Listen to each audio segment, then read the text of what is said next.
Record کروا دیتے message. Maryam Nawaz نے کہا کہ اب یہ وہ تو جس طرح ہاں انہوں نے وہ کیا تو انہوں نے ہاں، ڈرامہ کیا نا بھائی, وہ بات درست ہے. میں آپ کو یہ عرض کر رہا ہوں کہ مولانا ویڈیو پیغام ریکارڈ کروا دیتے 5 منٹ کا, وہی ٹرانسفر یہ موبائل سے ہو جاتا ہے, بالکل ہو جاتا, یا وہ اسکائپ کے ذریعے کر لیتے, واٹس ایپ ویڈیو کال کے ذریعے کر لیتے, ٹیلی فون کے ذریعے کر لیتے. چلیں اور کچھ نہیں ہے. جب مریم نے یہ کہہ دیا تھا کہ بھائی مولانا اگر نہیں آئے تو اب عمران خان کیا کہا جو ہے نا وہ کہ جی لڑائی ہو گئی ہے, تو بلاول کہہ دیتا نا, کیوں نہیں کہا بلاول نے؟ بلاول کہہ دیتا کہ بھائی مولانا صاحب نہیں آئے لیکن کوئی مسئلہ نہیں, مولانا صاحب نہیں آئے. بلاول نے تو مولانا کا نام تک نہیں لیا, آصف علی زرداری نے مولانا کا نام تک نہیں لیا. تو یہ کیا چیزیں بتاتی ہیں؟ وہ اپنے منہ سے تھوڑی کہیں گے کہ ہمارے تمہیں لڑائی, اگر یہ بات کہیں گے تو پھر تو پی ڈی ایم ویسے ٹوٹ جائے گی. آپ کے سامنے بڑی انٹرسٹنگ صورتحال آنے والی ہے, بہت زبردست سچویشن آنے والی ہے. ان کے آپس میں جو اختلافات ہیں وہ کھل کر سامنے آنے والے ہیں, اور زرداری صاحب نے تو ان کے ساتھ تخیر کر دیا نا. اچھا, تو آپ کہنا چاہ رہے ہیں کہ زرداری صاحب نے پی ڈی ایم پہ سرجیکل اسٹرائک کر دیے؟ جی بالکل, آپ اس کو پولیٹیکل سرجیکل اسٹرائک کہہ سکتے ہیں کہ آپ کے پورے پلان کو تہس نہس کر کے رکھ دیا ہے, اڑا کے رکھ دیا آپ کے سارے پلان کو. دیکھیں پی ڈی ایم بنی تھی تو کون سے 5 چلان کیے گئے تھے, یا اس کے بعد جو ان کا ایجنڈا تھا کیا 5 چیزیں تھیں؟ پہلے نمبر پہ یہ اسمبلی جاری ہے, اس کا خاتمہ کروائیں گے, اس کے لیے ہمیں کوئی بھی سٹیپ لینا پڑا. ہم جو ہے وہ لانگ مارچ کریں گے, ہم دھرنا دیں گے, ہم استعفے دیں گے, ٹھیک ہے, ہم جو ہے وہ کسی بھی حد تک جائیں گے. مجھے بتائیں زرداری صاحب نے ان 5 چیزوں میں سے کیا اناؤنس کیا؟ کیا انہوں نے کہا ہے کہ ہم جو ہے وہ فلاں تاریخ کو لانگ مارچ کریں گے؟ کیا انہوں نے کہا ہے ہم دھرنا دیں گے؟ قمر الزمان قاہرہ صاحب کہہ چکے ہیں کہ اگر ہم طاہر القادری کے دھرنے کو غلط کہہ دیتے تو ہم پی ڈی ایم کے دھرنے کو کیسے ٹھیک کہیں گے؟ بالکل. دوسری بات یہ ہے کہ اعزاز صاحب دیکھیں میرے لیے زرداری صاحب کا اعلان کون سا بڑا ہوتا؟ سب سے بڑا کہتے سندھ حکومت کی قربانی ہم دے رہے ہیں, سندھ حکومت ختم کر رہے ہیں, یہ اعلان تھا. زرداری صاحب کہتے لانگ مارچ ہوگا فلاں تاریخ کو, وہاں پہ ہم دھرنا دیں گے اور تب تک واپس نہیں آئیں گے جب تک عمران خان کی چھٹی نہیں ہو جائے گی. یہ بڑا اعلان تھا. انہوں نے تو جیل بھرو تحریک کی بات کی ہے. جیل بھرنے کی بات کہاں سے آ گئی؟ یعنی آپ شروع میں ہی اپنے دشمن کو بتا رہے ہیں کہ ہم اتنے کمزور ہیں کہ ہمیں اپنا مستقبل جیلوں میں نظر آ رہا ہے. صحیح. آپ تو اپنے دشمن کو کہتے ہیں کہ بھئی تم جیل میں جاؤ گے. جب آپ کی جنگ ہوتی ہے نا, آپ کا جو مخالف ہوتا ہے, آپ مجھے بتائیں وہ کون سا سپہ سالار ہے جو جنگ کے شروع میں ہی اپنی فوج کو کہے کہ یار ہم جنگ تو کر رہے ہیں, مجھے لگتا ہے ہم ہار جائیں گے اور ہم جیلوں میں ہوں گے, ہم پکڑے جائیں گے, ہم پابند سلاسل ہوں گے. اچھا یار ہم جنگ تو کر رہے ہیں, ہو سکتا ہے ہم جیت جائیں, ہو سکتا ہے, کوشش تو کر کے دیکھ لینا, لیکن لگتا نہیں ہے. کوئی سپہ سالار ایسے کہتا ہوتا ہے؟ بالکل نہیں. ہمیشہ جو سپہ سالار ہوتا ہے, جو فوج کی قیادت کرنے والا ہوتا ہے, وہ کہتا ہے بھائی ہم جیتنے کے لیے جا رہے ہیں, ہم نے جیتنا ہے بھائی, ہمارا دشمن شکست کھائے گا, ہم فتح یاب ہوں گے. اس کا جوش بتا رہا ہوتا ہے, اس کا ولولہ, اس کی باڈی لینگویج, اس کے جو سپاہی ہوتے ہیں, اس کے جو کارکن ہوتے ہیں, اس کے جو جوان ہوتے ہیں, وہ اس کی باڈی لینگویج کو دیکھ کے اور ان کے اندر حوصلہ آتا ہے. زرداری صاحب کیا کہہ رہے ہیں؟ ہمیں جیلیں بھرنی ہوں گی, ہم جیل بھرو تحریک چلائیں گے. حکومت تو چاہتی ہے کہ آپ کو جیلوں میں ڈالے, آپ خود کہہ رہے ہیں ہم جیلوں میں جائیں گے, تو پھر ان کو اور کیا چاہیے؟ زرداری صاحب نے کل ایک بھی وہ اعلان نہیں کیا جو ان سے ایکسپیکٹ کیا جا رہا تھا. یہی وجہ فضل الرحمان صاحب نے رات کے کال کیا ہے میاں نواز شریف کو اور کہا ہے کہ میاں صاحب کام بہت خراب ہو گیا ہے, سمجھ نہیں آتی جائیں تو جائیں گا. اب میاں نواز شریف جو ہے وہ خود تو بیٹھے ہے باہر, اس کو تو کوئی فوری طور پہ کوئی پریشانی نہیں ہے. پارٹی وہ کہتا ہے بھاڑ میں جائے, باقی لوگ گرفتار ہوں گے نا, پارٹی باقی. لیکن مسئلہ مولانا فضل الرحمان کو ہے کہ سب سے زیادہ اس وقت خطرے میں وہ ہے. پارٹی کے اندر اختلافات, نیب کے کیسز, مدرسے ہاتھ سے نکل رہے ہیں, دین کے نام پہ لوگوں کو بیوقوف بنایا, مذہب کے نام پہ لوگوں کو بیوقوف بنایا, جواب کیا دیں گے لوگوں کو؟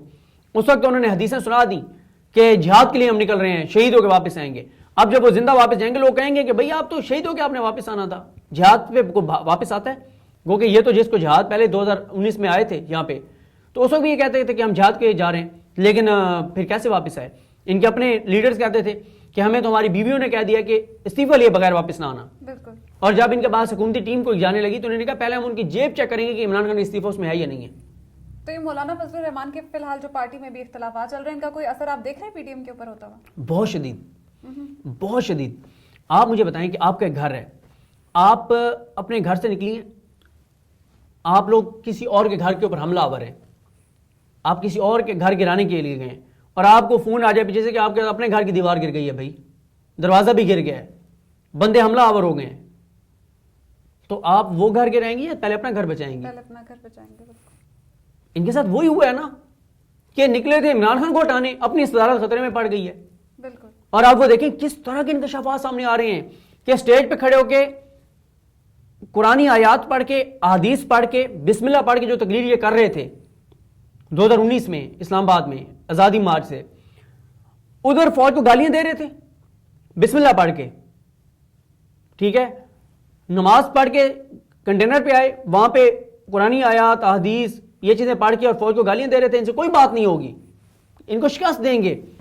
وہاں سے اترے ہیں، گاڑی میں بیٹھے ہیں، سیدھا فوجیوں کے بندوں کے پاس چلے گئے ملنے. تو کتنا بڑی کنٹراڈکشن ہے، کتنا بڑا تضاد ہے آپ کی شخصیت کے اندر. اور اب جو گھر کا بھیدی ہوتا ہے نا، وہ جب بولتا ہے نا تو پھر قرآن مچ جاتے ہیں. تو پھر اس کا مطلب ہے آنے والا وقت جو ہے مولانا فضل الرحمان کے لیے بھاری ہوگا. پوری پی ڈی ایم کے لیے بھاری ہے، لیکن مولانا فضل الرحمان کے لیے تو سب سے زیادہ بھاری ہے. صحیح. سب سے زیادہ اس لیے بھاری ہے کہ ان کی تو اپنی پارٹی خطرے میں ہے، ان کے اپنا خاندان خطرے میں ہے، ان کے اپنے اثاثے و جدادیں خطرے میں ہیں، ان کی اپنی ایم این اے شپ خطرے میں ہے، ان کے مدارس خطرے میں، جو ان کی بیس تھی مدارس وہ ان کو اپنے ہاتھ سے جاتے ہوئے نظر آ رہے ہیں. صحیح. تو پی ڈی ایم کے لیے حالات آنے والے بہت سنگین ہیں، بہت مشکل ہیں، اور سب سے زیادہ مولانا فضل الرحمان کے لیے پریشانی ہے. یہ مولانا غفور حیدری صاحب نے اتنی مختصر تقریر کیوں کی؟ اس کی 2-3 وجوہات ہیں. ایک تو ظاہر ہے بیک گراؤنڈ میں یہی چیزیں تھیں، اختلاف یہ سارے، اور دوسرا یہ ہے کہ وہاں پہ جو مقامی وہاں پہ مسئلہ چل رہا ہے پیپلز پارٹی اور JUIF کا بہت زیادہ. ایک تو وہی جو خالد سومرو صاحب کے یوم شہادت پہ وہ جو بینرز اتارے گئے، جو جھنڈے اتارے گئے. دوسرا یہ ہے کہ یہ آپس میں پولیٹیکل ان کا یہ آپس میں وہ ہے نا کہ زرداری بلاول اور راشد سومرو آپس میں ایک دوسرے کے خلاف الیکشن لڑتے ہیں. ابھی بھی بلاول نے 80,000 ووٹ لیے تھے اور راشد سومرو نے 50,000 ووٹ لیے تھے. تیسری وجہ یہ ہے کہ وہاں پہ JUIF نے پیپلز پارٹی کے خلاف بہت پروپیگنڈا کیا تھا کہ 17 جو مساجد شہید ہوئی ہیں وہاں پہ سکھر میں اریگیشن کی زمینوں کے اوپر، جن کا الزام یہ تھا کہ یہ مسجدیں قبضے کی جگہ پہ بنائی ہوئی ہیں، سرکاری زمین پہ قبضہ کر کے. وہ جب مسجدیں شہید ہوئیں تو JUIF نے، مولانا فضل الرحمان کے لوگوں نے کہا کہ یہ پیپلز پارٹی نے مسجدیں شہید کروائی ہیں. اب آپ جن کے اوپر آپ 3 ماہ پہلے بھی نہیں، نومبر کی بات ہے، 1 مہینہ سوا مہینہ پہلے آپ کہہ رہے ہیں کہ مسجدیں شہید کرنے والے ہیں، اب آپ انہیں کے اسٹیج پہ کھڑے ہوئے ہیں. ان کے لیے مسئلہ یہ تھا، یہ بری طرح پھنس گئے تھے، جانا بھی تھا، نہیں جاتے تو بھی مرتے تھے، گئے تو بات تو کر نہیں سکتے تھے، وہاں پہ کیا بات کرتے. ہونا تو یہ چاہیے تھا وہاں کھڑے ہو کر کہتے، پھر کلمہ حق تو یہ ہوتا ہے، وہ جو اچک زئی کہہ رہا تھا کہ کلمہ حق کہنا چاہیے، نبی کریم صلی اللہ علیہ وسلم کی حدیث ہے. پھر اس حدیث پہ تو سب سے پہلے غفور حیدری صاحب کو عمل کرنا چاہیے تھا، کھڑے ہو کر کہتے کہ بلاول صاحب، زرداری صاحب، ہم یہاں پر آ گئے ہیں، لیکن یہ جو آپ نے مسجدیں شہید کروائی ہیں غلط کروایا ہے. کہتے نا اللہ کے گھر کا معاملہ تھا، آپ اپنی سیاست کے لیے مسجدیں جو شہید ہوئی ان پہ آپ بات ہی نہیں کر رہے. تو اس لیے انہوں نے مختصر تقریر کیا، کیونکہ بیک گراؤنڈ میں آپ کو پتہ ہے حالات بہت کشیدہ ہیں اس وقت پیپلز پارٹی اور JUIF کے. بالکل ٹھیک ہے. یہ اب تک کی صورتحال تھی جسے ہم نے آپ کو اپڈیٹ کیا. مزید ویڈیوز کے لیے دیکھتے رہیے سیاست.pk.